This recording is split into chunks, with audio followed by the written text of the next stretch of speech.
I was sitting in the back row of the Senate Judiciary Committee hearing, notebook in hand, pretending to be just another political reporter.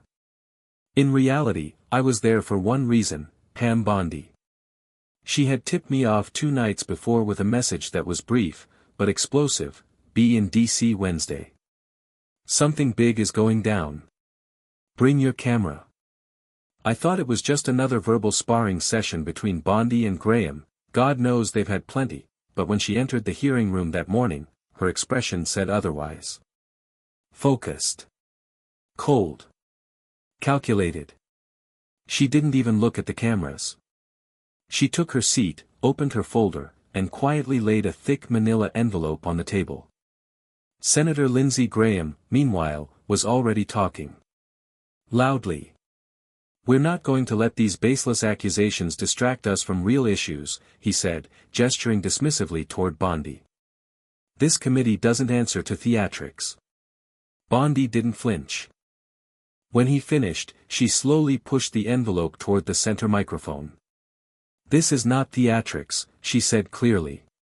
"This is an affidavit signed by 2 federal witnesses, and a 178-page forensic report detailing misappropriated campaign funds, funneled directly into offshore accounts tied to Senator Graham." The room fell into silence. Cameras turned. Staffers froze. One of Graham's aides reached for his phone. Lindsey tried to laugh it off, but it came out too sharp, too thin. "Where'd you get that nonsense?" he snapped. Pam leaned in, her voice low but clear, "Directly from your former chief of staff."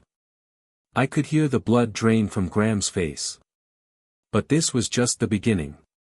The moment Bondi mentioned the former chief of staff, Lindsey Graham's posture shifted.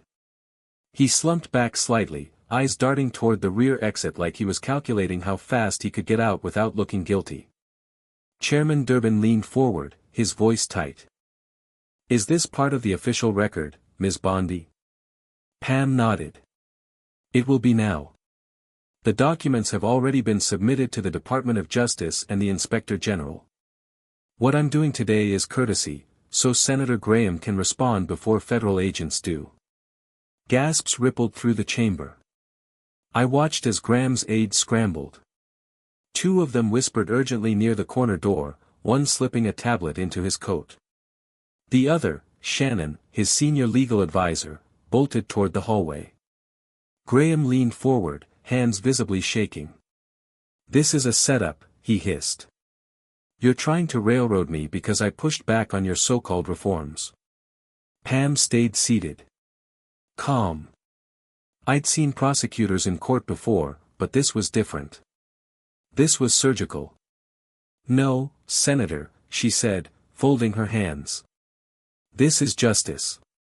And it's been a long time coming." That's when the security entered.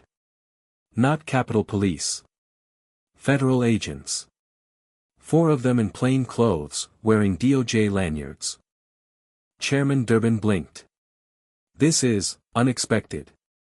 "May I ask why?" One of the agents raised a hand. "We're here on direct order from the Eastern District of Virginia. The senator is not under arrest yet, but we are authorized to detain and question." The room erupted in shouting. Graham's mic went dead. Bondi sat back, watching it unfold like she'd already played this scene in her mind a dozen times. And outside, news was already breaking. Phones buzzed in unison with one headline: "Lindsey Graham accused of funnel scheme, DOJ confirms federal inquiry underway." Lindsey Graham stood frozen, his mouth slightly open, like he couldn't decide whether to scream or run. The lead agent stepped forward, holding up a printed warrant, not for arrest, but for seizure. Specifically, his Senate-issued devices. "Senator Graham," the agent said, voice clipped and formal, "we are executing a federal seizure order for all electronic communication devices in your possession under U.S. Code Title 18, Section 1343. Pam Bondi didn't even look at him now. She was speaking directly to the committee. For 2 years, Senator Graham has been leveraging his office to funnel funds through fraudulent PACs, shell operations registered under dead LLCs in South Carolina and the Cayman Islands. We now have the bank records, voice recordings, and signed testimonies. Graham snapped out of it. This is a hit job, he bellowed. You're weaponizing justice to take out a political opponent. You're not a political opponent, Pam said coldly. You're a public servant who betrayed the public. Gasps again. Audible. Raw. The lead agent reached for Graham's phone, but he pulled it back, his voice cracking. This is unconstitutional. You can't just, but he could. And they did. The phone was pried from his hand and dropped into a sealed evidence bag, right in front of the entire chamber, while cameras rolled. Across the room, a handful of senators watched in stunned silence. Some looked away. Others whispered to aides who were already scrolling through Twitter. The damage was irreversible. And then, the moment that sealed it. Graham turned to Bondi, shaking with rage. You think this ends with me? You'll regret this. Pam's eyes narrowed. No, Senator. You will. Security escorted Lindsey Graham out of the hearing room, not in cuffs, not yet, but with his reputation bleeding out by the second. His face was pale. Shoulders slumped. Reporters mobbed the hallway outside as the glass doors slammed shut behind him. Inside, the room simmered in stunned silence.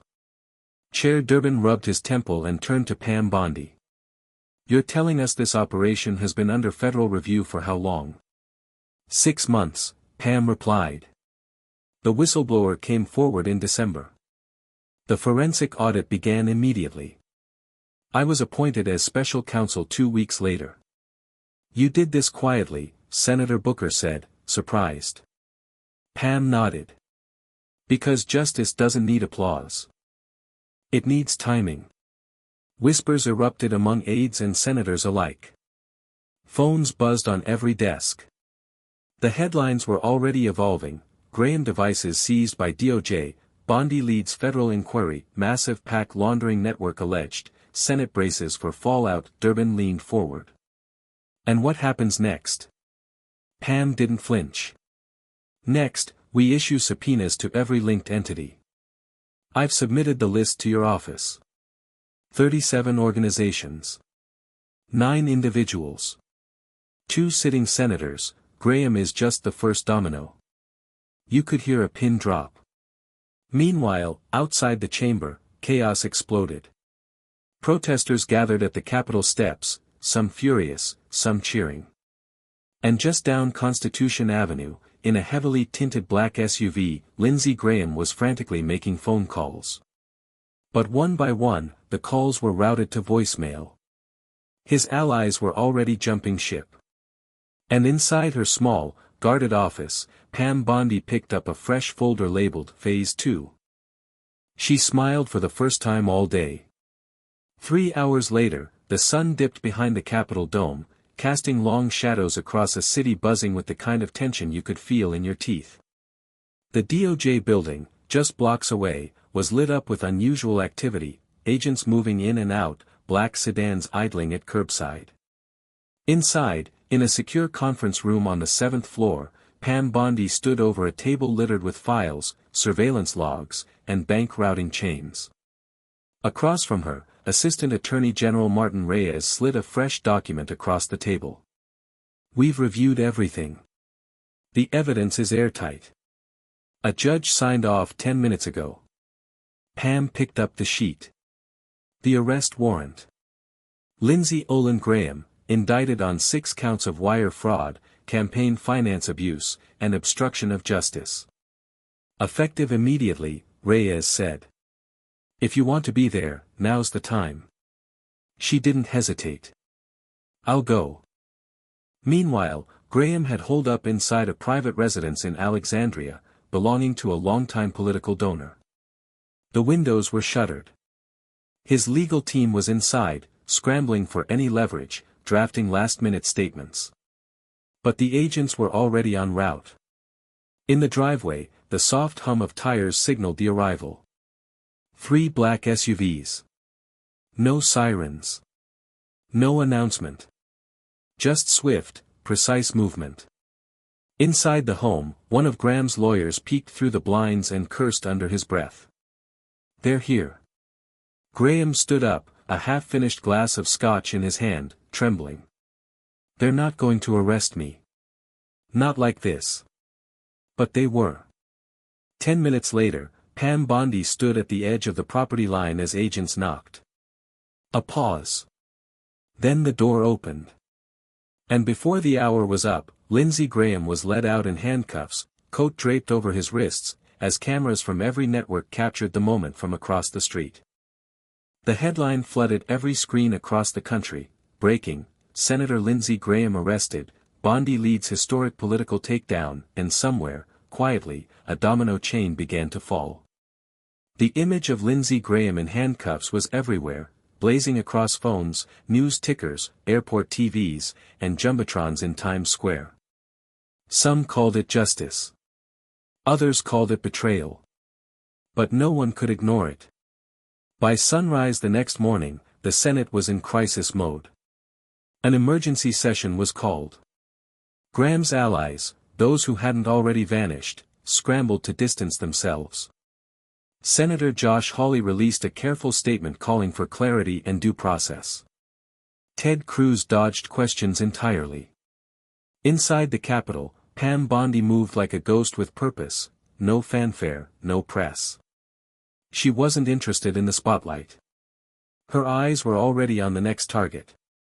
One of Graham's closest pack operators had quietly reached out overnight through a back channel.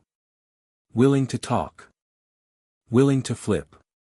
At 10:47 a.m., Bondi sat across from him in a secure DOJ interview room. He was sweating before the camera even turned on. "I didn't know how deep it went," he said, voice shaky. "I just moved the money where I was told." Pam leaned forward. "Did Graham ever instruct you directly?" A long pause. Then, finally, a whisper: "Yes. Twice." She nodded. "And did he mention anyone else involved?" The man hesitated. Then he slid a slip of paper across the table. 3 names. One of them made Bondi's eyes narrow. Another sitting senator. The investigation was no longer about one man, it was metastasizing. Graham was only the beginning. Outside, protesters filled the steps of the Capitol, some chanting, some demanding arrests, others shouting conspiracies. But Pam ignored the noise. She returned to her office, shut the door, and marked a name in red on the board. Phase 2, initiated. Inside DOJ headquarters, everything was moving fast, but not recklessly. Pam Bondi had built her case with surgical precision, and now, the machine of justice was finally catching up. By midday, Lindsey Graham's legal team filed a motion for pre-trial release. But the federal court wasn't swayed by reputation or tenure. The judge denied it within an hour, citing risk of evidence tampering and obstruction by coordination. That was legalese for, "You're not getting out, Senator." Meanwhile, in a sealed conference room 2 floors above, Bondi and Reyes stared at a new document that had just come in from the Southern District.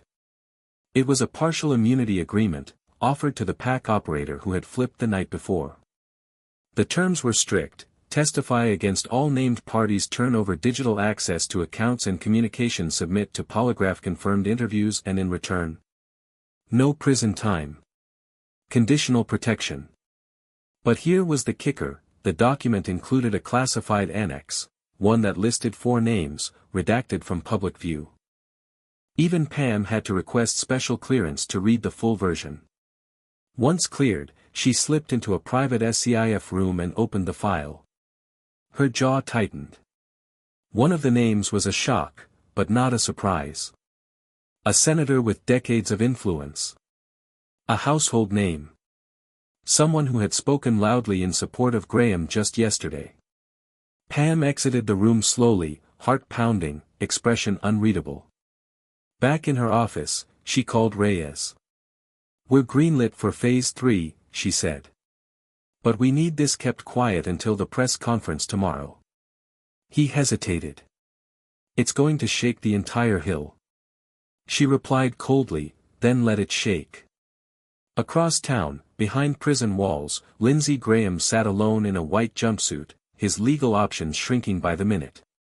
And for the first time in his life, he had no control over what happened next.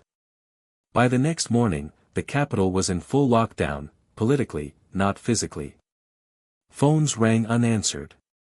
Staffers whispered in hallways. Two high-ranking senators canceled public appearances without explanation. Something was happening, and everyone knew it had to do with Pam Bondi.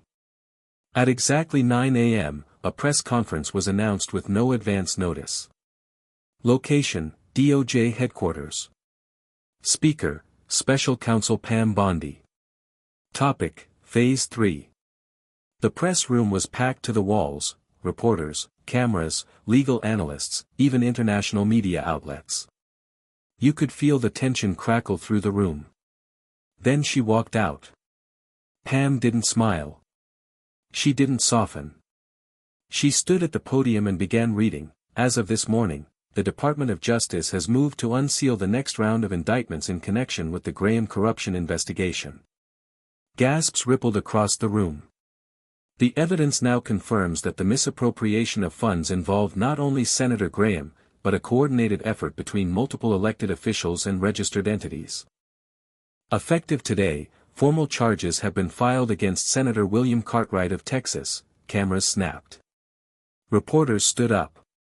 As well as senior political strategist Marla DeWitt, and former RNC Finance Chair Gregory Fielding. A wave of stunned murmurs flooded the room.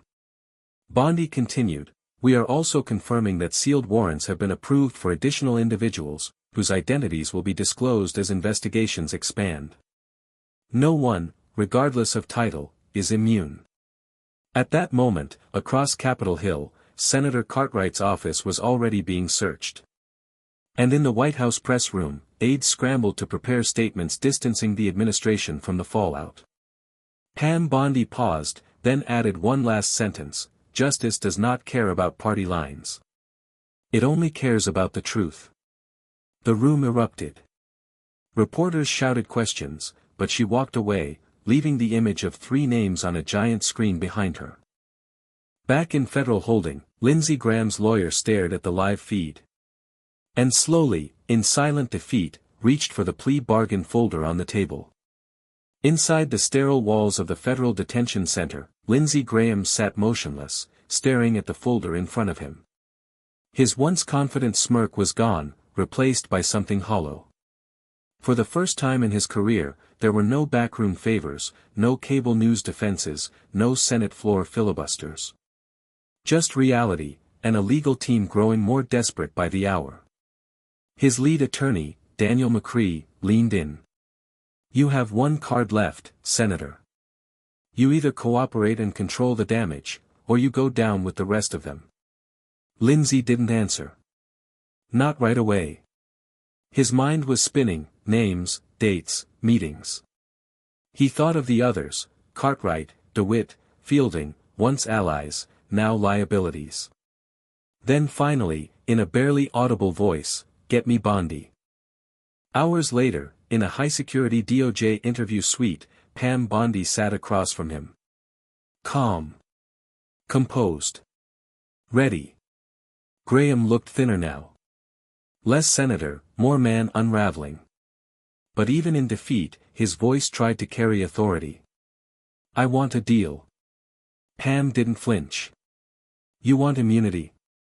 "No," he said bitterly. "I want survival. And I want to make sure if I'm going down, I'm not alone." Pam opened her notebook. "Then talk." Over the next 3 hours, Graham spilled everything. Private meetings. Secret fundraisers. Texts. Venmo transfers. Names. And then he dropped the bomb. A connection to a current cabinet member, someone deeply embedded in federal financial oversight. Someone who had publicly condemned him just days ago. Pam raised an eyebrow. "You have proof?" Graham nodded slowly. "It's all in my encrypted cloud account. I'll hand over the keys." But I want reduced sentencing. And I want it in writing. She didn't shake his hand. She just stood, collected the files, and said, "If it's true, you just changed the game." Back at Doge HQ, the servers buzzed to life as agents downloaded Graham's digital archive. Thousands of files. Dozens of names. And as the scope widened, it became clear, this wasn't just a corruption case anymore. It was a national scandal.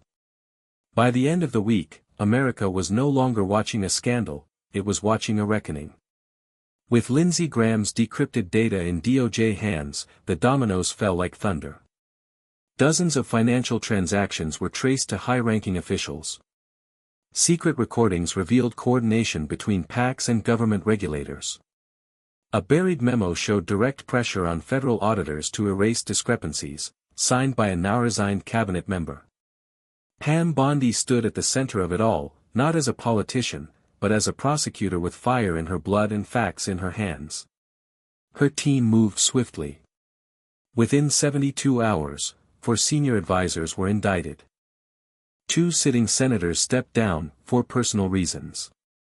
1 former vice president's name surfaced in a redacted referral, shaking every news outlet to its core.